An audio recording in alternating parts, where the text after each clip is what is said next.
Hi friends, ఈ వీడియోలో వచ్చేసి బ్లౌజ్ స్టిచ్చింగ్తో అయితే మేము ముందుకు వచ్చేసాను. చూడండి, ఈ బ్లౌజ్ కటింగ్ వచ్చేసి టేప్ లేకుండా, మొత్తం టేప్ ఆడకుండా మనం టేప్తో కట్ చేస్తే మెజర్మెంట్స్ కొలతలతో ఎలా వస్తుందో ఆ విధంగా టేప్ లేకుండా ఏ విధంగా కట్ చేసుకోవాలనేది వీడియో అయితే పెట్టాను. ఇంట్రెస్ట్ ఉన్న వాళ్ళు వెళ్ళి చూడండి. ఇక్కడ చూడండి, ఈ బ్లౌజ్ వచ్చేసి ఇప్పుడు స్టిచ్చింగ్ అయితే చూపిస్తున్నాను. బ్యాక్ పార్ట్ ఉంటుంది కదా, బ్యాక్ పార్ట్ వచ్చేసి ఇలా ఉల్టా వైపు, సీదా వైపు కింది వైపున పెట్టేసుకొని ఉల్టా వైపున లైనింగ్ అయితే జాయింట్ చేసుకోవాలి. ఈ విధంగా మొత్తం నీట్గా సర్దేసుకొని ఈ విధంగా జాయింటింగ్ అయితే వేసేసుకోవాలి. నేను జాయింటింగ్ వేసేది మొత్తం మాత్రం వీడియో అయితే తీయలేదండి, కట్ చేసేసాను. ఎందుకంటే వీడియో అయితే లెందీగా అయిపోతుంది కదా. కట్ మొత్తం రెండు లైనింగ్ మెయిన్ పార్ట్ జాయింట్ చేసుకొని ఎక్స్ట్రాగా ఉన్న క్లాత్ మొత్తం నీట్గా కట్ చేసేసుకొని షోల్డర్కి ఎదురుగా చూడండి, ఇక్కడ వీడియోలో చూపిస్తున్నట్టు స్ట్రెయిట్గా పట్టేసుకొని 1/2 ఇంచ్ గ్యాప్తో కుట్టు వేస్తే మనకు 1 ఇంచ్ వచ్చేస్తుంది. 4 ఇంచెస్ పొడవుతో 1/2 ఇంచ్ గ్యాప్తో డాట్ అయితే వేసేసుకోవాలి. సింపుల్గా ఉంటుంది, ఈజీ మెథడ్లో ఉంటుంది, పర్ఫెక్ట్గా కుదురుతుంది బ్లౌజ్ అనేది. ఇక్కడ వచ్చేసి నడుం పట్టు అతుక్కోవడానికి 1.5 ఇంచ్తో వెడల్పుతో మనకు కోరాస్ ఉన్న క్లాత్ ఉంటుంది కదా, అది కట్ చేసేసుకొని మిడిల్కి జాయింటింగ్ అయితే వేసేసుకున్నాను. చూడండి, ఇక్కడ బ్యాక్ పార్ట్ పైన పెట్టేసి పాదం మందం ఖర్చుతో కుట్టు వేసుకుంటూ రావాలి. బ్యాక్ టక్స్ దగ్గర మనం చిన్న ఫిల్ట్ అయితే పెట్టాల్సి ఉంటుంది, ఇలా వీడియోలో చూపిస్తున్నట్టు. ఈ విధంగా పెట్టుకోవడం వల్ల మనకు బ్యాక్ పార్ట్ అనేది కొంచెం లూజ్ ఉన్న పైకి లేకుండా నీట్గా ఉంటుందన్నమాట. ఇలా లోడింగ్ స్టిచ్ అయితే వేసుకుంటూ రావాలి పైనుంచి. చూడండి, ఇక్కడ వచ్చేసి ఒక 1/4 ఇంచ్ మర్చ్ చేసుకొని స్టిచ్ వేసుకుంటున్నాను. చూడండి, ఇక్కడ డైరెక్ట్గా కూరని అలాగే మర్చ్ చేయకూడదు అనమాట. మర్చ్ చేస్తే మనకి ఫినిషింగ్ అనేది నీట్గా ఉండదు. ఒక 1/4 ఇంచ్ మర్చ్ చేసుకొని కుట్టుకోవడం వల్ల మనకు బ్యాక్ పట్టి అనేది నీట్గా, ఫినిషింగ్ కూడా నీట్గా ఉంటుంది, ఫిట్టింగ్ కూడా బాగుంటుంది. చూడండి, ఇప్పుడైతే లావు కుట్టు అయితే వేసేసాను, విప్పేసే కుట్టు అనమాట. ఎమ్మింగ్ చేసిన తర్వాత చూడండి ఎంత పర్ఫెక్ట్గా వచ్చింది. ఈ బ్లౌజ్ కటింగ్ వచ్చేసి టేప్ లేకుండా కట్ చేశానండి. చూడాలనుకుంటే ఛానల్లోకి వెళ్ళి వీడియో అయితే చూడండి. ఫ్రంట్ పార్ట్లో నాకు కొంచెం ఒక సైడ్ అనేది జాయింట్ పడింది, ఇంకా దానికోసం అయితే కొంచెం ముక్క అయితే ఇక్కడ జాయింట్ వేసుకుంటున్నాను. చూడండి, ఆమ్ రౌండ్ సైడ్ అయితే జాయింట్ పడింది, ఒక్క సైడే పడింది కింది వైపున, ఇంకొకటి అయితే కరెక్ట్గా వచ్చేసింది. ఫస్ట్ జాయింట్ వేసేసుకొని కుట్టు అయితే వేసుకొని పైనుంచి స్టిచ్ వేసుకుంటున్నాను. చూడండి, ఇక్కడ ఈ విధంగా పైనుంచి స్టిచ్ వేసుకున్న తర్వాత జాయింట్ చేసుకోవడమే. ఫ్రంట్ పార్ట్ వచ్చేసి జాయింట్ చేసుకోవడమే. ఇప్పుడు ఫ్రంట్ పార్ట్ మొత్తం జాయింట్ చేసుకుందాం. చూడండి, ఇక్కడ ఈ విధంగా ఉల్టా మన వైపున పెట్టేసుకొని లైనింగ్ దానిపైన పెట్టేసి లావు కుట్టుతో చుట్టూరా కుట్టు వేసుకోవడమే.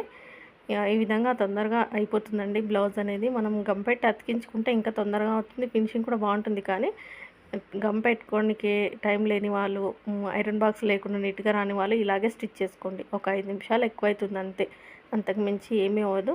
మరీ జారిపోయే క్లాత్లు ఉంటే పిన్స్ పెట్టేసుకుంటే ఇంకా తొందరగా అవుతుంది. ఇది వచ్చేసి 2 కాటనే కాబట్టి నాకు ఇంకా కొంచెం తొందరగానే అయిపోయింది అనమాట. చూడండి, ఒక సైడ్ అయితే జాయింట్ వేసేసాను, సేమ్ అదే విధంగా ఇంకొక సైడ్ కూడా వేసేస్తున్నాను. చూడండి, ఇక్కడ సేమ్ చూస్తున్నారు కదా, మనం చూసుకోవాలన్నమాట. 2 ఒకే సైడ్ రాకుండా మనం పర్ఫెక్ట్గా చూసుకొని వేసేసుకుంటే ఎక్కడ మిస్టేక్ లేకుండా బ్లౌజ్ అనేది నీట్గా వచ్చేస్తుంది. చూడండి, ఇక్కడ ఈ విధంగా చుట్టూరా ఒక కుట్ట అయితే వేసేసుకొని ఎక్స్ట్రాగా ఉన్న క్లాత్ మొత్తం కట్ చేయడమే. మనకు ఫ్రంట్ జాయింట్స్ కూడా అయిపోయి, ఒకటి జాయింట్ వేయగానే ఎక్స్ట్రాగా ఉన్న క్లాత్ అయితే కట్ చేయకూడదండి. ఇలా 2 పక్కల జాయింట్ వేసుకున్నాక కట్ చేసుకోవాలి. ఇదైతే గుర్తుంచుకోండి. బిగినర్స్కి అయితే ఏమవుతుందంటే పొరపాటున 2 ఒకే సైడ్ వస్తుంటాయి, ఇబ్బంది పడుతుంటారు. అందుకని చెప్పేసి ఇప్పుడు వచ్చేసి డాట్స్. చూడండి, ఇక్కడ డాట్స్ వచ్చేసి షోల్డర్కి ఎదురుగా మట్ చేసుకొని 2 ఇంచుల వెడల్పుతో 2.5 ఇంచుల పొడవుతో వేసేసానండి. ఇక్కడ ఇలా ఇంకొక సైడ్ కూడా సేమ్ ఇలా ఒకదాని తర్వాత ఒకటి వేసుకోవడం వల్ల 2 డాట్స్ అనేది సమానంగా హైట్ అనేది వచ్చేస్తుందండి మనకు. చూడండి, ఇక్కడ వచ్చేసి ఒక సైడ్ కొంచెం నెక్ వైపున కొద్దిగా ఎక్స్ట్రాగా పెట్టేసుకొని 2 ఇంచెస్ పొడవుతో ఒక సైడ్ అయితే డాట్ వేసేసాను. ఇక్కడ 4th డాట్ కూడా ఉందండి బ్లౌజ్కి, 4th డాట్ కూడా వేసేస్తున్నాను. చూడండి, మనం క్రాస్ బెల్ట్ అతుక్కుంటాం కదా, అక్కడ నుంచి ఒక 2 ఇంచుల పైకి పెట్టేసుకుంటే అయిపోతుంది.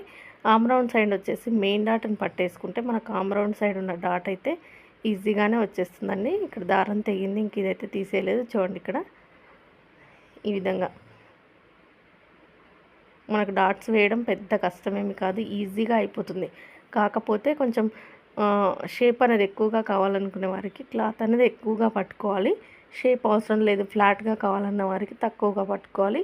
డాట్కి మధ్య గ్యాప్ దూరం కూడా పెరగాలన్నమాట. ఫ్లాట్గా కావాలన్న వారికి, లేదు మాకు స్ట్రైట్గా కావాలన్న వారికి మాత్రం కొంచెం దగ్గరగా 1.5 ఇంచు డాట్కు మధ్యలో ఈ డాట్స్ గురించి కూడా ఒక చిన్న వీడియో అయితే పెడతానండి, చూడండి. ఇప్పుడు వచ్చేసి క్రాస్ బెల్టులు. ఇక్కడ క్రాస్ బెల్టులు వచ్చేసి నేను 2 కాటనే కాబట్టి 2 లేయర్సే వేస్తున్నానండి. పై క్లాత్ మందంగానే ఉంది కదని చెప్పేసి. చూడండి, సీదా వైపున మనకు సీదా వైపున క్రాస్ బెల్ట్, లైనింగ్ వైపు క్రాస్ బెల్ట్ పెట్టేసుకొని ఇలా పాదం మందం ఖర్చుతో కుట్టు వేసుకుంటూ రావాలి. చూడండి, డాట్ దగ్గరకు వచ్చేసరికి డాట్ అనేది కొంచెంగా లోపలికి మర్చేసుకొని ఇలా కుట్టు వేసుకుంటూ రావాలి. లోడింగ్ పద్ధతి అండి, ఈజీగా అయిపోతుంది, తొందరగా అయిపోతుంది. మీరు క్రాస్ బెల్ట్లు 3 అతికించి దీనికి అతికించే లోపల ఇక్కడ మనం బ్లౌజ్కి అటాచ్ చేయొచ్చు అనమాట. ఈ విధంగా నేర్చుకోండి, పర్ఫెక్ట్గా ఉంటుంది, ఈజీగా ఉంటుంది. ఇంకొక సైడ్ కూడా సేమ్ అంతే. Blouse piece cross belt, lining వైపున లైనింగ్ పెట్టేసుకొని పాదం మంద ఖర్చుతో కుట్టు వేసుకుంటూ రావాలి. డాట్ దగ్గర వచ్చేసరికి డాట్ అనేది కొంచెం పైకి మడిచేసుకోవాలన్నమాట. డాట్ అనేది కుట్ల లోపలికి వెళ్ళకూడదు, వెళ్తే బ్లౌజ్ ఫినిషింగ్ పోతుంది. అదొక్కటి చూసుకుంటే సరిపోతుంది. ఇప్పుడు చూడండి, ఈ విధంగా వేసిన తర్వాత ఎక్స్ట్రాగా ఉన్న క్లాత్ కట్ చేసుకోవాలి. కింద ఏమైనా హెచ్చు తగ్గులుగా ఉంటే నీట్గా కట్ చేసేసుకొని మనం లోపలికి ఎంత ఖర్చులోకి పట్టాలనేది ఇప్పుడు ఒక్కసారి సైజ్ బ్లౌజ్ తీసుకొని చెక్ చేసుకుందాం. చెక్ చేసుకుంటే మనకి ఎంత ఖర్చులోకి వెళ్తుంది అనేది తెలుసుని చూస్తున్నారు కదా. నాకైతే ఒక 1/2 ఇంచ్ పైన వెళ్తుంది. ఆ 1/2 ఇంచ్ పైన కుట్లలోకి ఇలా చూడండి లోపలికి మడిచేసుకొని ఫ్రంట్ పార్ట్ మొత్తం దాని మధ్యలో మిడిల్లో పెట్టేసుకుంటూ ఓన్లీ క్రాస్ పట్టెలకు మాత్రం స్టిచ్ వేసుకుంటూ రావాలి. ఇలా మనం ఖర్చు ఎంత పట్టుకున్నామో అంత స్టార్టింగ్ నుంచి ఎండింగ్ వరకు. ఇది కూడా సేమ్ అంతే. చూడండి, క్రాస్ బెల్ట్ 2 క్రాస్ బెల్ట్ల మధ్యలో మన ఫ్రంట్ పార్ట్ ఉండాలన్నమాట. కుట్ట అనేది దానిపైన పడకూడదు. ఈ విధంగా వేసేసుకొని టైలరింగ్ చేసే వాళ్ళకైతే టచ్ ఉంటుందండి. కొత్తగా నేర్చుకునే వారికి ఈ విధంగా ఎలా వేయాలనేది టచ్ ఉంటుంది, అర్థం అవ్వకపోవచ్చు. చూడండి, ఈ విధంగా ఆ లోపల ఉన్న ఫ్రంట్ పార్ట్ లాగేస్తే మనకి ఇలా ఉల్టా అయిపోయి క్రాస్ బెల్ట్ అనేది ఇలా నీట్గా వచ్చేస్తుంది. ఇంకొక సైడ్ కూడా అదే విధంగా లాగేసి చూపిస్తున్నాను మీకు. ఇక్కడ 2 ఫ్రంట్ పార్ట్లు సమానంగా వచ్చేసాయి. కొంచెం నెక్ దగ్గర ఒక లైన్ అంత ఎక్స్ట్రాగా ఉంటే తీసేసాను. ఇప్పుడు వచ్చేసి మనకు ఉక్స్ పట్టి కాజాపట్టి వేసుకోవాలి. చూడండి, ఇక్కడ కాజాపట్టికి వచ్చేసి మనకు శారీలో వచ్చిన క్లాత్, లైనింగ్ క్లాత్ 2 పెట్టుకోవాలి. ఉక్స్ పట్టికి వచ్చేసి ఓన్లీ లైనింగ్ క్లాత్ మాత్రమే. చూడండి, ఇక్కడ ఉల్టా వైపున లైనింగ్ పెట్టేసుకొని రైట్ సైడ్కు కాజాలు ఉన్నాయండి బ్లౌజ్కి. అదేవిధంగా సైజ్ బ్లౌజ్కి ఎలా ఉంటాయి అలా కింది వైపు నుంచి పెట్టుకుంటున్నాను. కాజాకి వచ్చేసి కింది వైపు నుంచి lining, main fabric, front part పెట్టేసి పాదం మందం ఖర్చుతో కుట్టు వేశాను. ఇప్పుడు వచ్చేసి ఉక్స్ పట్టికి పైనుంచి చూడండి, నేను తీసుకున్న క్లాత్ డబుల్ ఫోల్డింగ్ మడిచేసి ఇక్కడ చిన్న ఫిల్ట్ అయితే ఇస్తున్నాను. చూడండి, ఇంకా నేను ఫోల్డింగ్ చేసేసాను అనమాట. డబల్ మీద కుట్టేస్తున్నాను కాబట్టి తిప్పేసుకొని కుట్టు వేసుకుంటే సరిపోతుంది మనకి.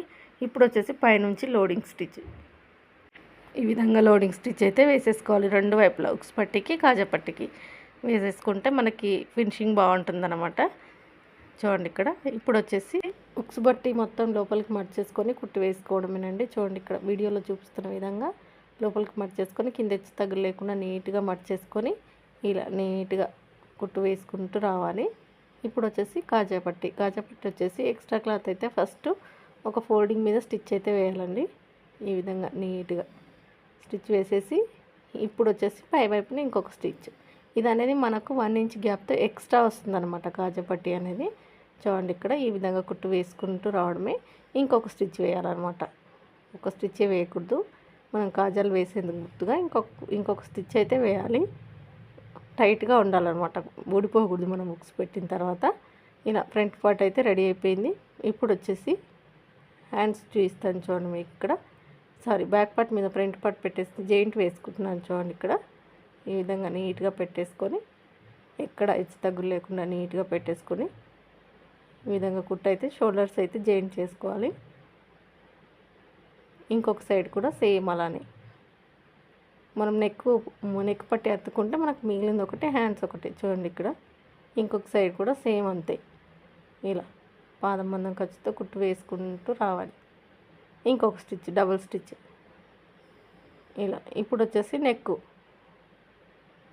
వచ్చేసి క్లాత్ అనేది ఎక్కువగా లేదు, ఉన్న క్లాత్లోనే ఇంకా కట్ చేసుకొని కుట్టడమే. ఒకసారి అయితే నెక్ అయితే చెక్ చేసుకుంటున్నాను. చూడండి, ఏమైనా హెచ్చు తగ్గులుగా వచ్చిందని చెప్పేసి. ఇప్పుడు వచ్చేసి నెక్ కోసం క్లాత్ అయితే కొద్ది ముక్కలు ఉంటే కట్ చేసి పెట్టాను, వాటిని అయితే జాయింటింగ్ చేసుకుంటున్నాను. చూడండి, ఇలా నీట్గా మనం నెక్ వేసుకునేటప్పుడు ముక్కలు అయితే క్రాస్గానే కట్ చేసుకోవాలండి, స్ట్రైట్గా అస్సలు కట్ చేసుకోకూడదు. క్రాస్గా వేయడం వల్ల మీరు కుట్టు వేయడం క్రాస్ కాదండి, క్లాత్ అనేది క్రాస్గా ఉండాలన్నమాట. సాగదీస్తే ఆ విధంగా క్రాస్గా ఉన్న ముక్క తీసుకొని నెక్కు జాయింట్ వేయడం వల్ల మనకి నీట్గా ఉంటుంది. హెమ్మింగ్ అనేది నీట్గా వస్తుంది. అదే పాలిస్టర్ క్లాత్ వేస్తే ఏం బాగుంటుంది, అస్సలు బాగుండదు. చూడండి ఇక్కడ నేను నెక్ పట్టి అయితే రెడీ చేశాను. ఈ విధంగా ఇలా మొత్తం రెడీ చేసేసుకుంటే మనకు కుట్టేందుకు ఈజీగా ఉంటుంది అనమాట. చూడండి ఇక్కడ ఈ విధంగా నెక్ పట్టి అయితే స్టిచ్ పడిన దగ్గర చూసి స్టిచ్ అయితే వేస్తున్నాను. స్ట్రాంగ్గా ఉండాలి కదా, అందుకని చెప్పేసి. ఇప్పుడు చూడండి నెక్ దగ్గర నుంచి ఇలా పాదం మందం కత్తితో కుట్టు వేసుకుంటూ రావాలి నెక్ పట్టి కోసం. ఈ విధంగా నెక్ జాయింట్ వేసేటప్పుడు నెక్ క్లాత్ లాగకూడదు, పైన ఉన్న పై క్లాత్ లాగకూడదు. ఒక్కొక్కసారి ఏమవుతుందంటే నెక్ అనేది ఎక్కువగా డీప్ ఉన్నప్పుడు మాత్రం మనం పైన వేస్తున్న క్లాత్ లైట్గా లాగుకుంటూ వేసుకోవడం వల్ల షోల్డర్ జారే సమస్య అనేది తక్కువగా ఉంటుంది. దీనికైతే అవసరం లేదండి. నెక్ చుట్టూ మొత్తం కట్స్ అయితే పెట్టుకోవాలి. మనం హెమ్మింగ్ చేసే పట్టి అనేది నీట్గా తిరుగుతుంది. హెమ్మింగ్ చేసినప్పుడు కూడా ఫినిషింగ్ అనేది బాగుంటుంది. స్ట్రేట్గా వేస్తే ఈ హెమ్మింగ్ ఫినిషింగ్ అనేది రాదండి, మీరు ఎంత ప్రయత్నించినా రాదు.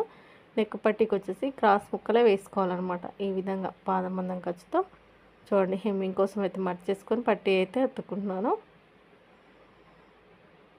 మొత్తం నీట్గా కుట్టు వేసుకుంటూ రావాలి.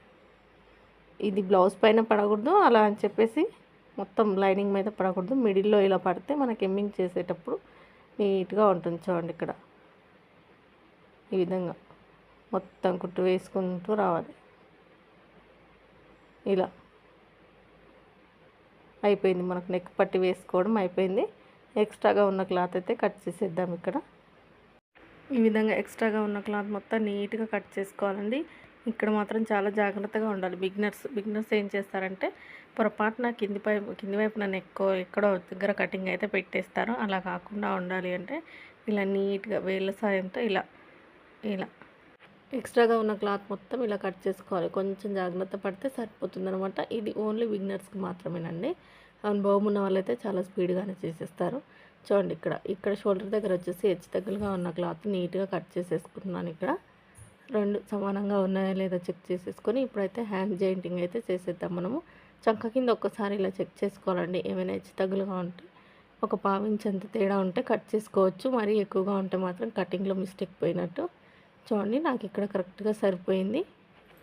ఇలా నీట్గా ఎక్కడ దారాలు లేకుండా హెచ్చు తగ్గులు లేకుండా నీట్గా కట్ చేసేసుకొని ఇప్పుడు వచ్చేసి హ్యాండ్ జాయింటింగ్ అయితే చేసేద్దాం. రెండు షోల్డర్స్ ఒకే దగ్గర పెట్టేసుకొని సైజ్ ప్రకారం కరెక్ట్గా ఉన్నాయా లేవా, ఏమైనా ఎక్కువ తక్కువగా ఉన్నాయా అని చెక్ చేసుకోవాలి.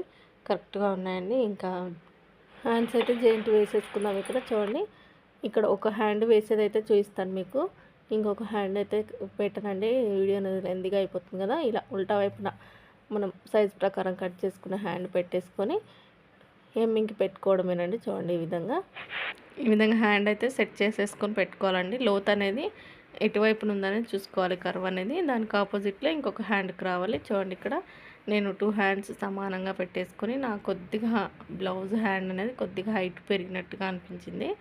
అందుకని చెప్పేసి నీట్గా సెట్ చేసి ఒక 1/2 ఇంచ్ అయితే కట్ చేస్తున్నాను ఇక్కడ. ఈ విధంగా ఇప్పుడు వచ్చేసి మనం హ్యాండ్స్ అయితే జాయింట్ వేసుకుందాం. చూడండి ఉల్టా వైపున ఇలా లైనింగ్ పెట్టేసుకొని చుట్టూరా కుట్టు వేసుకుంటూ రావడమే ఇలా నీట్గా మొత్తం. ఇంకొక సైడ్ కూడా సేమ్ అలానండి. ఒకటి అయిపోయిన తర్వాత ఒకటి పెట్టచ్చు కదా అని మీకు డౌట్ రావచ్చు. నాకు ఈ విధంగా పెడితేనే బ్లౌజ్ అనేది తొందరగా అయిపోతుంది అనమాట, స్టిచ్చింగ్ అనేది. చూడండి ఈ విధంగా ఇలా హ్యాండ్స్కి అయితే హెమ్మింగ్ కోసము 1.5 ఇంచ్ ఇలా మర్చేసి కుట్టు వేసుకుంటూ రావాలి.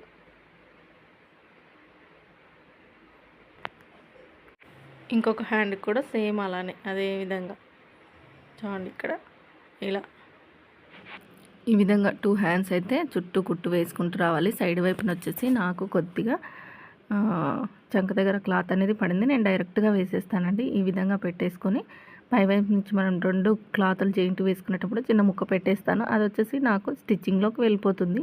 కొద్దిగా తగ్గింది కాబట్టి పెట్టేసుకొని చుట్టూరా కుట్టు అయితే వేసుకుంటూ ఉన్నాను. చూడండి ఇక్కడ ఇలా 2 హ్యాండ్స్ వేసేసుకొని ఎక్స్ట్రాగా ఉన్న క్లాత్ అయితే కట్ చేసుకుంటున్నాను. ఈ విధంగా కట్ చేసేసుకొని మనం ఫ్రంట్ పార్ట్ ఉంటుంది కదా, ఇంకొక హ్యాండ్ కూడా సేమ్ అంతే. చూడండి ఈ విధంగా కొంచెం ముక్క చివరన పెట్టేసుకొని కుట్టు వేసుకుంటూ రావాలి. అది అనేది కొద్దిగా ఓపెన్ చేసేస్తే మనకు ఓపెన్ అయిపోతుంది అనమాట. ఆ సైడ్ వైపున చంక పేలిక చూడండి, ఈ విధంగా ఓపెన్ చేసేసి ఎక్స్ట్రాగా ఉన్న క్లాత్ అయితే నీట్గా కట్ చేసేసుకోవాలి. ఇలా షోల్డర్ దగ్గర ఒక టక్స్ అయితే పెట్టేసుకొని ఫ్రంట్ పార్ట్ ఎక్కడ ఉందో అది మన ఫ్రంట్ సైడ్ వచ్చేటట్టు పెట్టేసుకొని కరెక్ట్ షోల్డర్ దగ్గర మనం పెట్టుకున్న డాట్ పెట్టేసి షోల్డర్ దగ్గర నుంచి కుట్టు వేసుకోవడం స్టార్ట్ చేయాలి. హ్యాండ్ జాయింటింగ్కి పై క్లాత్ లాగకూడదు, హ్యాండ్ లాగకుండా పాదం మీదకి క్లాత్ను తోస్తూ కుట్టు వేసుకుంటూ రావాలి. ఖర్చు అనేది మనం షోల్డర్ దగ్గర నుంచి చివరి వరకు మనం ఎంత అయితే పెట్టుకుంటామో అంత పావించి పెట్టుకుంటారు, హాఫ్ ఇంచ్ పెట్టుకుంటారు. హాఫ్ ఇంచ్ ఎవరు పెట్టుకోరు, పావించి మార్జిన్తో కుట్టు వేసుకుంటూ రావాలి. ఇంకొక సైడ్ కూడా సేమ్ అలానే ఈ విధంగా వేసేసుకోవాలి. చూడండి, కరెక్ట్ వీడియో తీస్తున్నప్పుడే దారం అయితే తెగిపోతుంది. ఒక కుట్టు వేసిన తర్వాత 2 హ్యాండ్స్ సమానంగా పట్టుకొని చెక్ చేసుకోవాలన్నమాట. మనకు కింది వైపున ఏమైనా హెచ్చు తగ్గులుగా ఉంటే ఇప్పుడు వేసే కుట్టులో కవర్ చేయాలి. నాకైతే 2 సమానంగా వచ్చేసాయి కాబట్టి నేనైతే సేమ్ ఫస్ట్ వేసిన కుట్టు పైన ఇంకొక కుట్టు వేస్తున్నాను. ఇది చిన్న ట్రిక్ అని అనుకోండి, నాకు తెలిసిందేనా అనుకోండి, మీ ఇష్టం.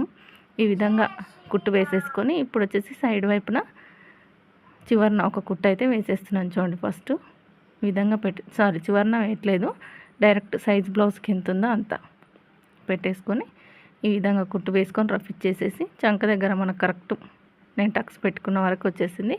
ఈ విధంగా స్ట్రైట్గా కుట్టు వేసుకుంటూ రావాలి సైడ్ వైపున. చూడండి, మనం మార్కింగ్ వేసాం కదా సైడ్ వైపున లూజ్ కుట్టు కోసం, ఆ కుట్టు పై నుంచి స్ట్రైట్గా కుట్టు వేసుకుంటూ వచ్చేసి రఫ్ ఇచ్చేసి దాని పక్కన పావించు ఖర్చుతో 2 కుట్లు అయితే వేస్తున్నాను. చూడండి, కంపల్సరీగా మనకి 3 కుట్లు అనేది ఉండాలి. అది కూడా పావించి గ్యాప్తోనే ఉండాలండి. ఎక్కువగా లూజ్ పెట్టేసామనుకోండి మళ్ళీ విప్పుకున్నప్పుడు మళ్ళీ లూజ్ అయిపోతుంది బ్లౌజ్. అందుకని చెప్పేసి పావించి పెడితే ఇటొక పక్క అటొక పక్క తిప్పుకుంటే సరిపోతుంది అనమాట. ఒకవేళ టైట్ అయ్యి వల్ల అయితే చూడండి, సేమ్ అదేవిధంగా ఇంకొక సైడ్ కూడా షోల్డర్ దగ్గర నుంచి టక్స్ పెట్టాం కదా, అక్కడ నుంచి హ్యాండ్ జాయింటింగ్ అయితే స్టార్ట్ చేయాలి. పాదం మందం ఖర్చుతో చివరి వరకు వేసుకుంటూ ఒక సైడ్ వేసిన తర్వాత ఇంకొక సైడ్ సేమ్ అలా అదేవిధంగా ఈ విధంగా నీట్గా సెట్ చేసుకుంటూ ఇలా హ్యాండ్ జాయింటింగ్ అయితే అయిపోయింది కదా. ఇప్పుడు మళ్ళీ ఒక కుట్టు వేసాం కదా, ఇప్పుడు ఓపెన్ చేసేసి 2 హ్యాండ్స్ ఇలా స్ట్రైట్గా హ్యాండ్స్ పట్టేసుకొని కింద చంక కింద ఏమైనా హెచ్చు తగ్గులుగా వచ్చిందా లేదా అని చెక్ చేసుకోవాలి.